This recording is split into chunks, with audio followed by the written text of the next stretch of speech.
Hello po, Miss Kate. Ako nga pala si Rina. College student dito sa Mandaluyong, pero originally taga Quezon Province.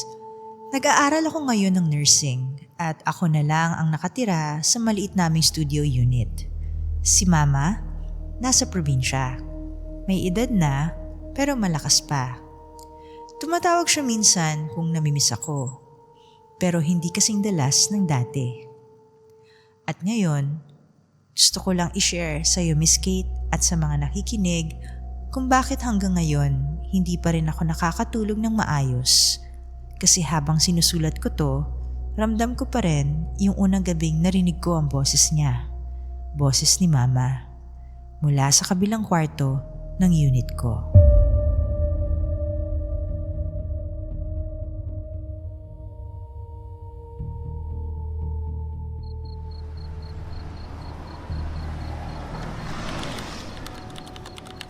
Gabi nun, mga past 11. Nag-aaral ako para sa exam. Alam mo yung pagod ka na, pero pinipilit mong tapusin kasi ayaw mong mabagsak? Ganon. Tahimik ang paligid. Yung tipong maririnig mo kahit pagpatak ng tubig sa lababo. Tapos bigla akong nakarinig ng, "Rina." Malamig, mahina, pero malinaw. Lumingon ako agad sa pintuan ng kwarto. Yung maliit na sliding door na naghihiwalay sa study area at sleeping area ko. Wala. Tahimik. Baka guni-guni lang. O dahil pagod lang. Tinuloy ko ang pagre-review. Then after a few seconds, "Rina, halika dito." This time, mas malinaw. Boses ng mama ko. Napaatras ako sa upuan. Napahawak sa dibdib. Hindi ako makapaniwala. Kasi Miss Kate, yung boses na yon mula mismo sa pinakaloob ng unit ko. At ang ikinatindig ng balahibo, wala akong kabilang kwarto. Studio lang ito. Isang kwarto lang. Pero yung boses, galing sa loob ng parte ng unit na wala naman dapat tao.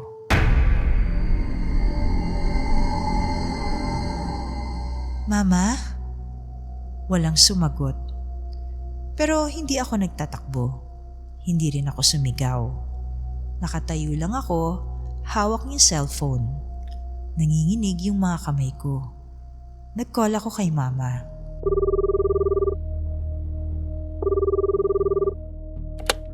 "Oh anak, ba't ka napatawag? May nangyari?" "Ma, tumawag ka ba?" "Hindi kakaupo ko lang dito. Bakit?" Hindi ko masabi. Ayokong matakot siya. Ayoko rin isipin niyang kung ano-ano iniisip ko. "Wala ma, namiss lang kita." "Sus, nag-aaral ka na naman siguro ng sobra.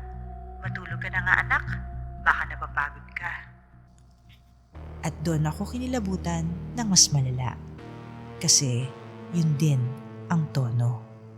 Yun din ang lambing. Yun din ang timbre ng boses niya. Pero hindi yun ang boses na tumawag sa akin kanina. Yung kanina, parang mas matanda, mas pagod, mas mabigat, at parang hindi humihinga ng maayos. Pagkababa ng tawag kay Mama, pinilit kong wag isipin yung narinig ko. Sinabi ko sa sarili ko, pagod lang.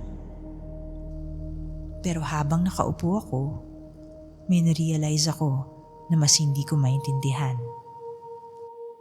Bakit ko narinig ang boses ni Mama galing sa parte ng bahay kung hindi naman pwedeng may tao? At bakit parang kilala niya ako? Parang alam niya kung paano ako tawagin. Yung tono, yung lambing, Yung paraan ng pagsabi ng pangalan ko. Eksaktong-eksakto. Pero may isang bagay na hindi ko makalimutan. Isang detalye na hindi sakto, hindi tugma, at hindi normal. At bago ako pumikit, isang huling bulong ang tumawid sa tenga ko. Mahinang-mahina, pero malinaw. Halika na. Galing sa likod ng kortina sa may gilid ng kama. Doon ako nanginig ng buo. Kasi sa likod ng kortinang yun, wala naman dapat tao.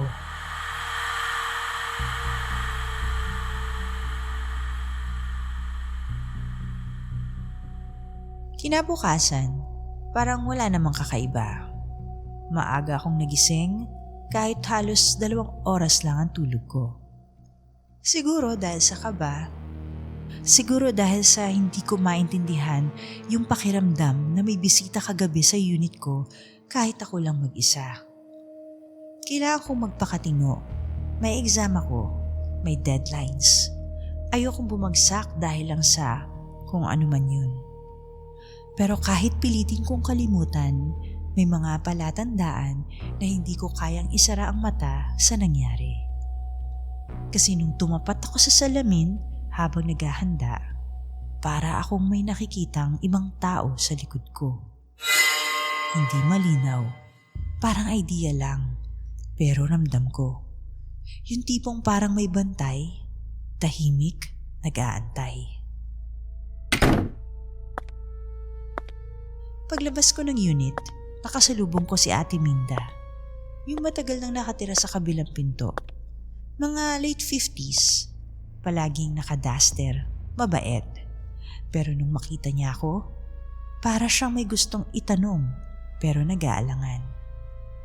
Iha, may bisita ka ba kagabi? Wala po. Ako lang po dito. Kasi mga bandang 12:00 siguro, may narinig akong tumatawag sa'yo. Boses babae. Matanda, parang bigla siyang tumigil. Parang natakot sa sasabihin. Parang ano po? Parang may hinihingi. Parang nagpapapasok. Baka po TV or phone call. Umiling siya. Bagong palit daw ang hearing aid niya. Klaro raw. At malinaw na boses ng matandang babae ang narinig niya. Arina, ingat lang ha. Iba ang pakiramdam ko kagabi. Parang may umiikot sa hallway.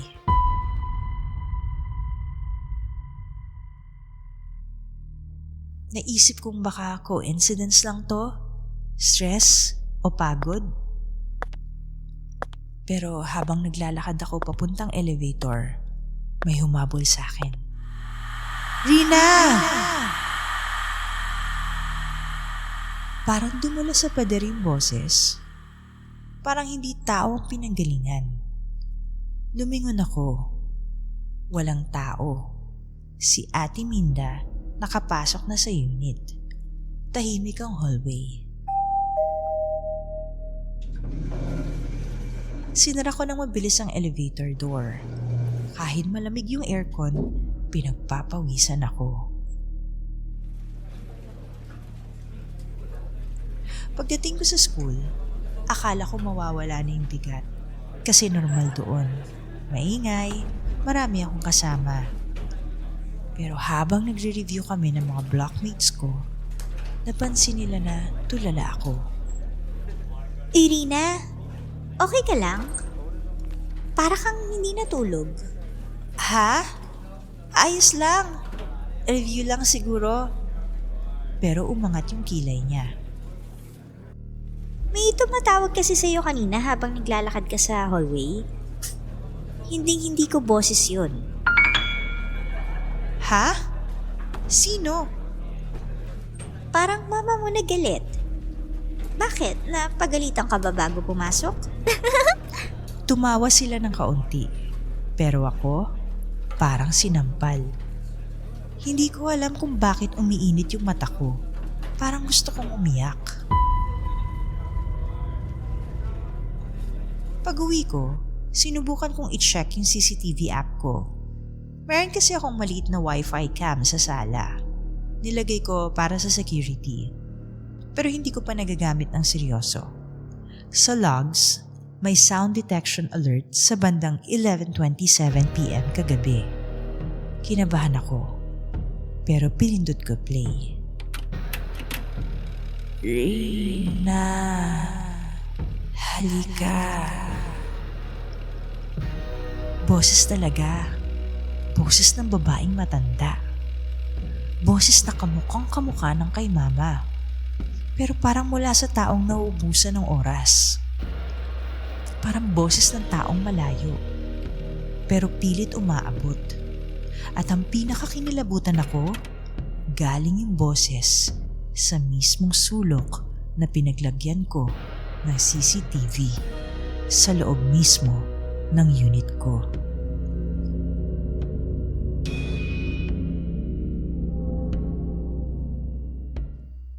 Habang pinapakinggan ko pa ulit-ulit, may narinig akong dagdag na salita na hindi ko agad na pick up. Nakita kita. At doon ako napahawak sa bibig ko dahil sa takot na parang tao ang may gawa. Parang may nakapasok. Parang may nakatingin habang natutulog ako. Parang may nakabantay.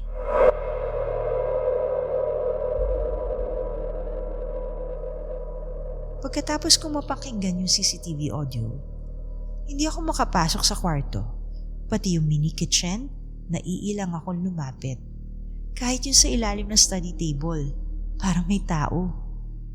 Pero kailangan ko nang matulog. Exam week na. Pagod na ako. Kaya gumawa ako ng maliit na plano. Ilaw sa sala, open. Ilaw sa kusina, open. Ilaw sa CR, open. Ang pinatay ko lang, yung maliit na night lamp sa gilid ng kama. Mga 2 AM siguro, nagising ako nang hindi ko alam kung bakit. Hindi ako nanaginip, walang ingay. Pero may pakiramdam ako na may tao sa loob ng kwarto ko. Mas mabigat, mas buhay.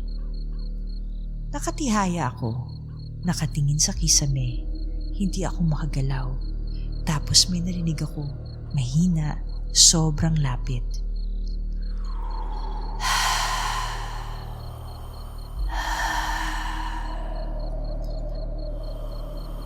Paghinga, pero hindi yung paghinga ko. Mas mabagal, mas malalim, mas tunog matanda. Parang paghinga ng taong nakadikit sa sahig. Doon ko lang napansin, galing sa ilalim ng kama.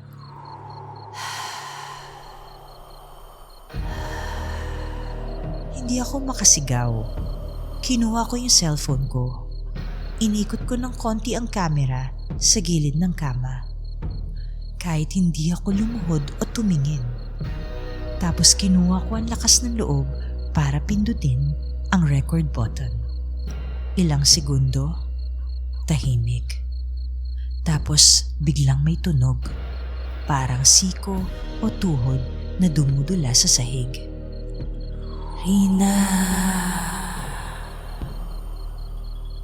Nanggaling yun mismo sa ilalim ng kama ko. Hindi ko alam bakit ko ginawa, pero tinawagan ko si Mama kahit madaling araw. Ilang ring muna bago niya sinagot. Rina, bakit gising ka pa? Anak, may nangyari ba? At doon ako tuluyang nanlumo. Doon ako napaiyak ng tahimik. Kasi yung boses ni Mama sa phone, mainit, normal, mabait, buhay. Ma, nandyan ka ba sa bahay? May sakit ka ba? May kasama ka ba? Ha? Wala. Katatapos ko lang manood. Bakit? Wala po. Namimiss lang kita. Anak, huwag kang matakot. Ilang araw na kitang nasisense na hindi ka mapakali. May nararamdaman ka ba sa unit mo? Napatigil ako. Hindi ko alam kung anong ibig niya sabihin. Hindi ko alam kung gut feeling niya yon o may nakita siya online o dahil nanay siya. Pero nagtanong siya ng seryoso. May tumatawag ba sa'yo na parang ako, pero hindi ako? Hindi ko sinagot. Hindi ko kaya. Hina, umalis ka muna dyan, anak. Ngayon na. Huwag mo nang patayin ng call. Sige na. Dahan-dahan akong bumangon mula sa kama. Pero habang nakatayo ako, nakita ko sa gilid ng kama yung maliit na shadow sa sahig. 2 paa. Paa ng babaeng matanda, nakapaling, nakatuon sa direksyon ko. Dahan-dahan silang gumalaw, papaharap sa akin. Parang nag-iintay na lang kung kailan ako lalapit. Hindi ko alam paano ko nalagpasan yun. Hindi ko na maalala ang mismong kilos ko. Basta nagawa kong marating ang pinto at lumabas ng unit. Paglabas ko, saktong lumabas din si Kuya Elmo, yung mid-30s na IT guy sa dulo ng hallway. Nakita niya akong nanginginig, umiiyak, walang tsinelas. Uy, Rina, anong nangyari sa'yo? Ba't parang namumutla ka? Hindi ako makasagot. Hinawakan niya braso ko para tulungan ako. May nakapasok ba? May tao ba sa loob? Pero bago pa ako makapagpaliwanag, napatingin siya sa pinto ng unit ko. Rina, may gumagalaw sa ilalim ng pinto mo. Doon ako napasigaw. Pinaupo niya ako sa hallway habang nag-aalalang tumingin ang ibang kapitbahay. Kuya, may tumatawag sa akin kagabi. Parang si Mama pero hindi.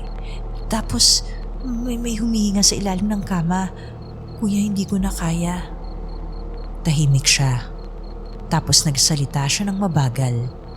Rina, hindi ko alam kung paano sasabihin to. Pero minsan, may naririnig ako sa unit mo. Parang babae, matanda.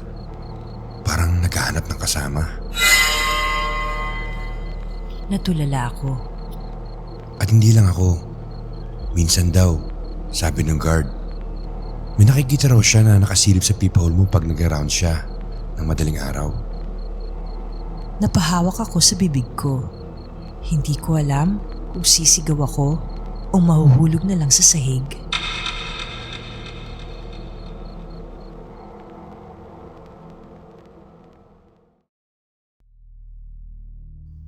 Pagkatapos ng gabing yun, nag-decide akong hindi muna matulog sa loob ng unit ko. Doon muna ako sa hallway, sa may fire exit area, kung saan may bench. Hindi komportable, pero mas mabuti na yon kaysa may humihinga sa ilalim ng kama ko. Si Kuya Elmo naiwan saglit para bantayan ako. Pero nung bandang 3 a.m. na, umuwi rin siya. May pasok pa raw. Ako, hindi na nakatulog. Nakaupo lang ako, naka-jacket, nanlalamig, nag-aabang ng umaga. Pag-uwi ko para kumuha ng gamit, may 3 kapitbahay na nag-uusap malapit sa unit ko. Nakatingin sila sa pinto ko na para bang may skandal na nangyari. Napalunok ako. Ay, Rina, Iha, may narinig ka bang kumakatok sa'yo kaninang madaling araw? Ha? Wala po. Nasa hallway ako buong gabi. Nagkatinginan silang 3. Ayun nga, kasi kaninang mga 4 a.m., May tumawag mula sa loob ng unit mo. Po? Narinig namin. Tinig ng babae. Matanda. Medyo paos. Sinasabi yung pangalan mo, Iha. Rina, buksan mo na. Ganun ang dating eh. Po? Galing sa loob? Oo. Pero paano mangyayari yun kung wala ka dyan? Tahimik silang lahat. At doon, bumalik yung isang takot na matagal ko nang naramdaman. May humihiwalay na boses mula sa realidad ko.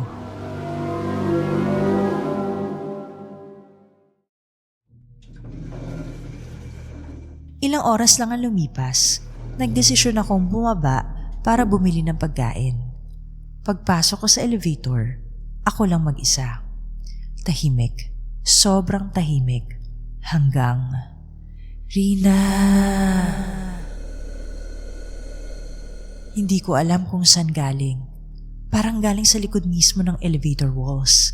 Mababa, pagod, parang gumapang mula sa ilalim at umakyat sa mismong bakal. Tapos biglang sumunod. Anak, dito. I froze. Literal. Ang pinaka nakakatakot, hindi ito boses ni Mama. Parang pilit na ginagaya lang yung paraan niya ng pagtawag. Tumulo ang luha ko dahil sa urge na tumakbo kahit naka-stand still ang elevator. Pagbukas ng pinto, dumiretso ako palabas. Pero habang lumalabas ako, may narinig akong dahang-dahang pag-slide ng paa sa loob ng elevator. Parang paa ng matandang babae na hubad at tuyot, dumudulas sa metal flooring. Pagkapasok ko sa convenience store, tumawag si Mama. But this time, nanginig ang kamay ko. Hindi ko agad sinagot. Pero kinuha ko rin ang lakas ng loob. Hello? Ma? Anak, okay ka ba? Parang may kakaiba kagabi. Napanaginipan kita. Napaupo ako sa gilid na shelf. Ma, tinawag mo ba yung pangalan ko kagabi? Sa phone? Hindi. Wala akong tinawagan. Natulog ako ng maaga. Sigurado ka? Oo naman. At anak, may gusto sana akong itanong eh. Medyo nag-iba ang boses niya. Mas seryoso. Bakit ba ilang araw na kitang naririnig na umiiyak sa telepono? Tumatawag ka ba sa akin habang natutulog? Napatigil ako. Kasi hindi ako tumawag. Ever. Ma, hindi ako tumatawag. Hindi ako umiiyak. Rina, kagabi, may tumawag sa akin na numero mo. Pero hindi ka nagsasalita. Humihinga ka lang. Tapos parang may kasama ka sa kwarto. May narinig akong matanda na humihinga sa tabi mo. Tumayo ang balahibo ko mula batok hanggang talampakan. Hindi ako tumawag. Hindi ako umiiyak. At wala akong matandang kasama. Pero may humihinga nga sa loob ng unit ko kagabi. At biglang pumasok sa isip ko ang folklore na madalas ikwento ng bata ko. May mga nilalang daw na nakukuha ang anyo at boses ng isang mahal sa buhay. Lalo kapag lumalapit ang gabi. Hindi sila nagpapakita agad. Una, boses muna. Pagkatapos, paghinga. Pagtagal, pagpaparamdam. At kapag nakausap mo sila ng matagal, unti-unting nagiging mahirap malaman sino ang totoo at sino ang nagpapanggap. Iyon ang hindi ko kayang tanggapin. May gumagaya kay Mama at mas nagiging mahusay siya bawat araw na lumilipas. Pagbalik ko sa condo floor, may nakita akong guard at 2 maintenance staff nakatingin sa unit ko. Ma'am Rina, May kumakatok po sa loob ng unit nyo. Po? Imposible. Wala po akong kasama. Wala po akong pinapasok. Tumingin yung maintenance sa guard. Hindi nagsasalita. Ma'am, hindi po tao ang tunog. Parang kinakatok yung pinto mula sa mismong sahig.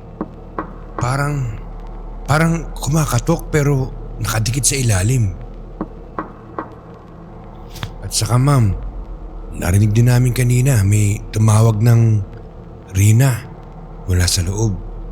Pero hindi boses ng estudyante, hindi boses ng bata. Boses ng matandang babae.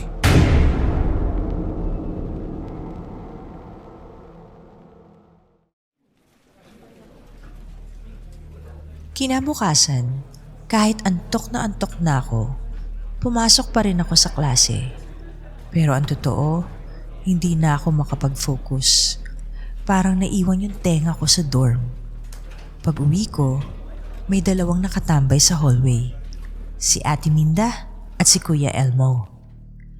Rina, gising ka ba mga bandang 2:00 kagabi? Hindi po, nasa labas ako halos buong gabi. Sa may fire exit. Bakit po? Nagkatinginan sila. May naririnig kaming tumatawag sa'yo sa loob. As in, pangalan mo talaga. Akala nga namin dumating ka na eh. Sino raw po? Babae. Medyo paus. Parang may edad. Nasa loob ng unit mo mismo. Hindi sa hallway. Parang sumikip yung dibdib ko. Wala akong kasama. Sarado ang pinto. Walang kamag-anak na may susi. Pumasok ako sa loob, dala yung phone ko. Tahimik, maayos ang gamit. Pero may bigat sa hangin, yung parang may naiwan. Pag-check ko ng CCTV app, may sound alert na naman. Timestamp, 2:31 AM. Pinlay ko. Sa una, parang normal lang.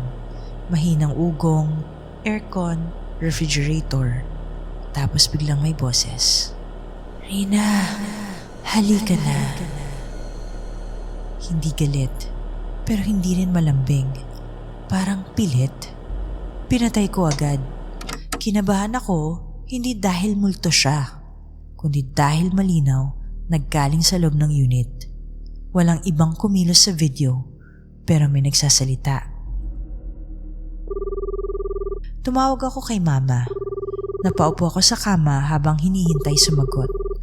Hello, anak? Ma, may tatanong ako. Pero huwag ka mababahala ha. Ano na naman yan? Ako, Rina. Huminga ako ng malalim. Ma, nung bata ako, may naalala ka bang sinabi ni Lola tungkol sa akin?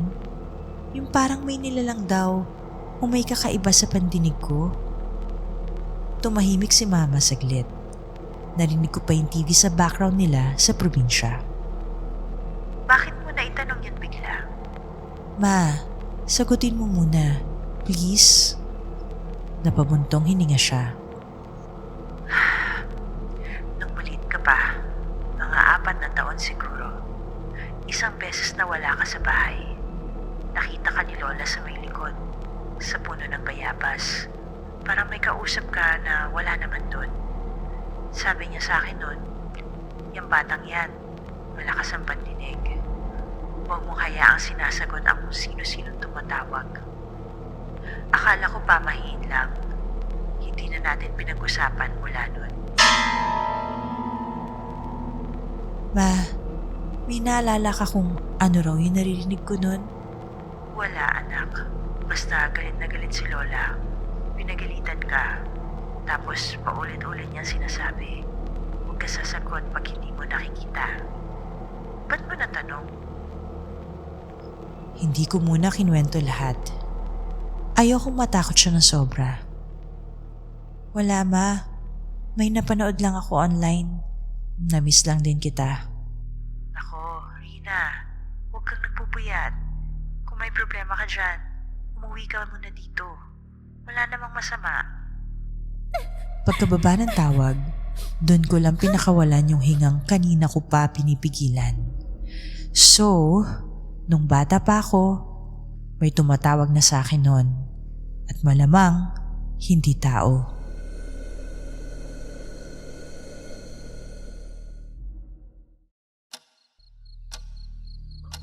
Kinagabihan, sabi ko sa sarili ko, magmamatapang ako. Hindi ako lalabas. Dito ako matutulog sa kama. Pinuksan ko yung maliit na lampshade. Hindi ko pinatay ang ilaw sa may kusina. Pero pinatay ko yung TV at saka naka-silent mode yung phone ko.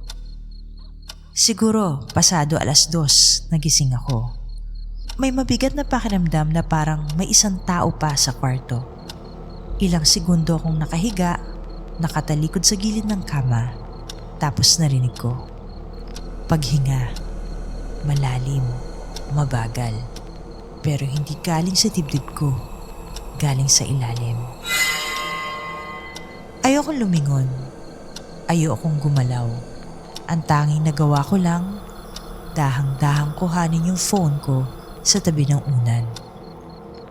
Binuksan ko yung camera, pinatong ko sa edge ng kama, nakatutok pababa. Nag-record ako ng mga 10 segundo. Hindi ako umuusog.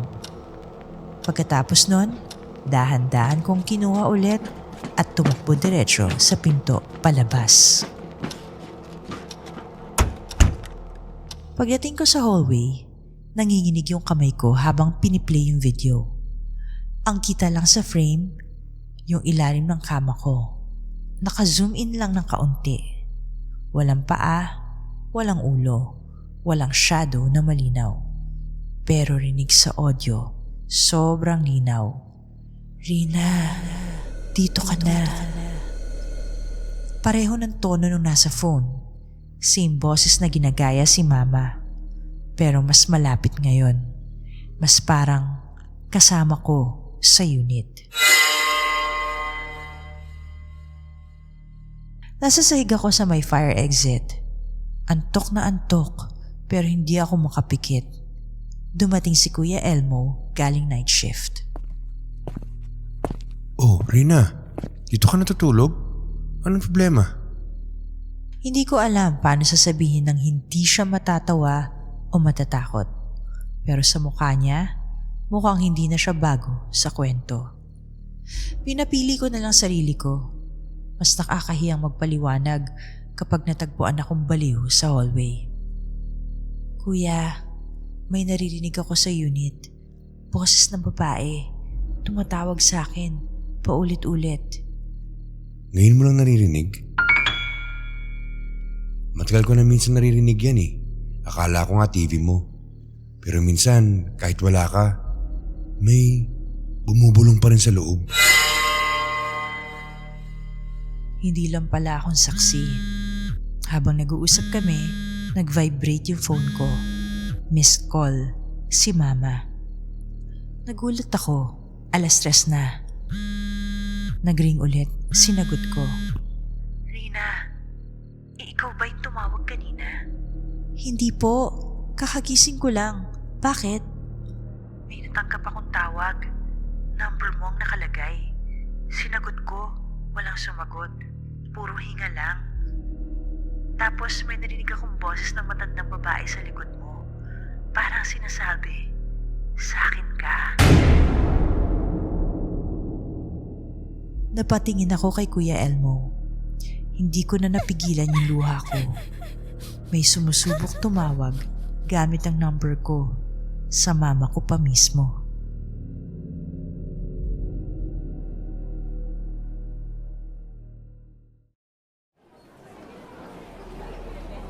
Hindi na ako nakipagdiskusyon. Kinabukasan, nagpaalam ako sa landlady na uuwi muna ako ng probinsya. Sabi ko may family emergency. Sa biyahe, hindi ako mapakali. Bawat stopover, parang may nakatayo sa may bintana. Pagdating ko sa amin, sinalubong ako ni Mama. Niyakap niya ako agad. Hindi niya ako pinagalitan. Pero kita sa mukha niya na hindi siya mapakali. Kinuwento ko sa kanya lahat. Tahimik lang siya habang nagtitimpla ng kape. Anak, Hindi ako eksperto sa ganyan. Hindi rin ako albularyo. Pero may isang bagay na hindi ko nakalimutan. Umupo siya sa tapat ko. Noong araw na nakita ka ni Lola sa puno, galit na galit siya. Hindi dahil nawala ka, kundi dahil sumasagot ka daw sa tawag na hindi niya nakikita. Sabi niya, kapag may tumawag sa'yo na parang kilala mo pero hindi mo nakikita, huwag sasagot. Pag sinagot mo ng paulit-ulit, magiging pamilyar ka na sa kanya at hahanapin ka niya.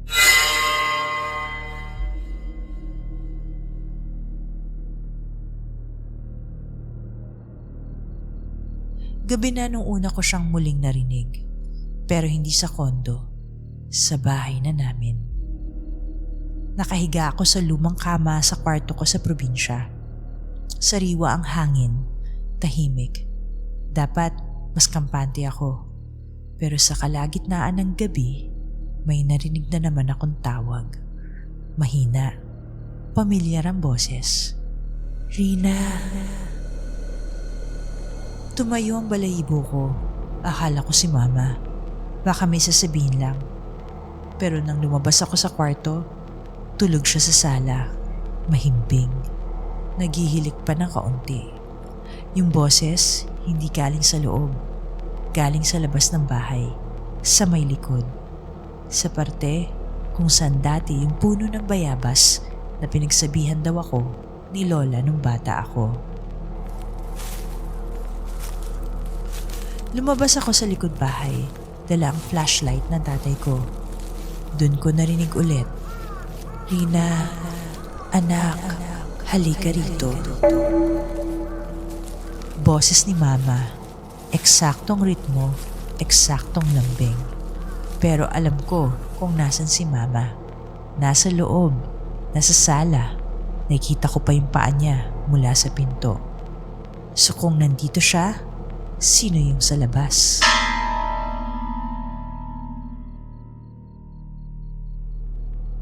Itinuto ko yung ilaw sa direksyon ng boses, sa may bakanting lote sa likod. Merong nakatayong figure, nakayuko, mahaba ang buhok, parang babae. Hindi ko makita ang muka, nakatago sa anino. Rina, dito ka.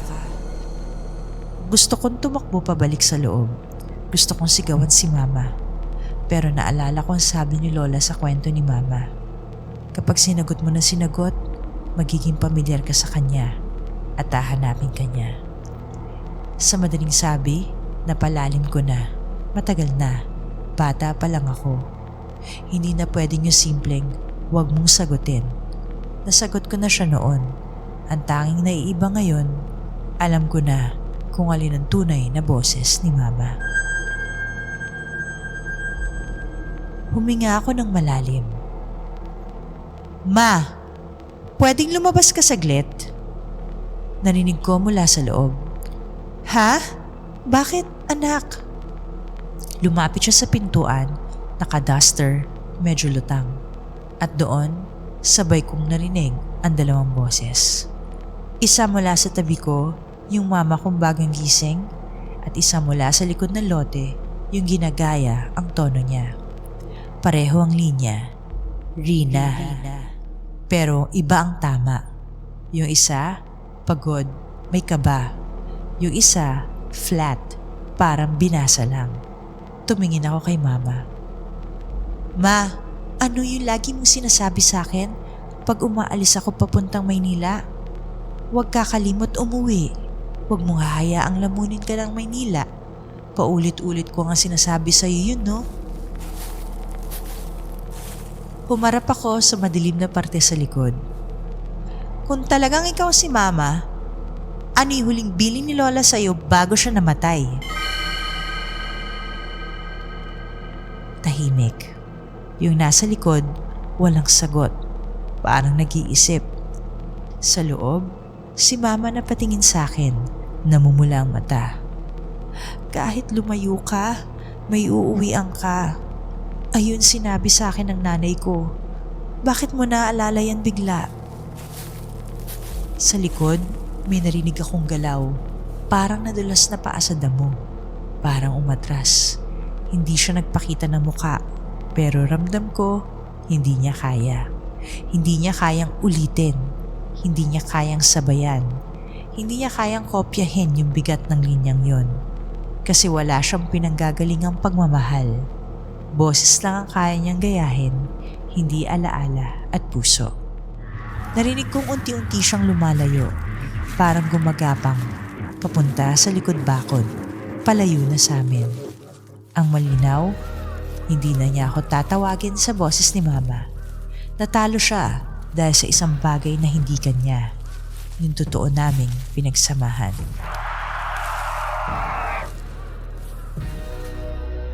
Boss J, Miss Kate, hanggang ngayon, minsan parang naririnig ko pa rin siya. Sa bus, sa hallway, minsan sa panaginip. Pero ang pinagkaiba na lang ngayon, kahit sinong boses pang tumawag, alam ko na kung sino ang tunay. At hindi ko nahayaang makalimutan ko yun. Kung nagustuhan mo ang kwento, i-like at mag-subscribe ka na. At kung may sarili kang creepy na karanasan, i-share mo sa amin. isipnaligawhorror@gmail.com. Hanggang sa susunod na lagim.